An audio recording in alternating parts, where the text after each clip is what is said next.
আজকের সকালটা একদম সাদামাটা কিন্তু ভীষণ ভালো লাগার মতো। ঘুম থেকে উঠে প্রথমেই আমার পাখিদের কথা মনে হলো। ওদের ডাকাডাকি আর নড়াচড়া দেখেই মনটা এমনিতে ভালো হয়ে যায়। প্রতিদিনের মতো আজকে সকালে পাখিদের জন্য খাবার তৈরি করলাম। ধান চাল যতটুকু দরকার সব গুছিয়ে নিয়ে ওদের সামনে দিলাম। খাবার পেয়ে ওরা যেভাবে আনন্দে খেতে শুরু করে সেটা দেখলে সত্যিই ভালো লাগে। এই ছোট ছোট মুহূর্তগুলোই আসলে আমাদের গ্রামের জীবনের আসল সৌন্দর্য। কোনো তাড়া নেই, কোনো চাপ নেই, শুধু প্রকৃতি আর প্রাণের সাথে কিছু সময়। পাখিদের যত্ন নেওয়া আমার কাছে শুধু দায়িত্ব না, এটা এক ধরনের ভালো লাগা। আজকের ভিডিওতে আমি আপনাদের সাথে সেই সকালের সময়টুকু শেয়ার করলাম। আবার এদিকে শীতের সকাল মানে আলাদা একটা অনুভূতি।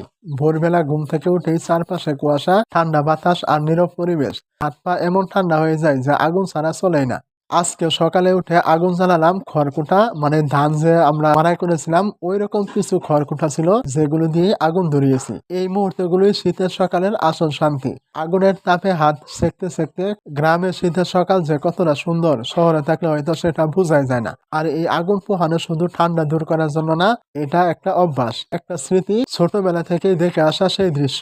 শীত এলেই সবাই আগুনের পাশে জড়ো হয়। তো যাই হোক, যেহেতু আগুন ধরিয়ে ফেলেছি এখন আর কোনো কথা নেই, এখন শুধুমাত্র আগুন পোহানোর জন্যই এই আগুন পাড়ে বসে থাকা। তো আজকের মতো এতটুকু ছিল, দেখা হবে আবার পরের কোনো ভিডিওতে।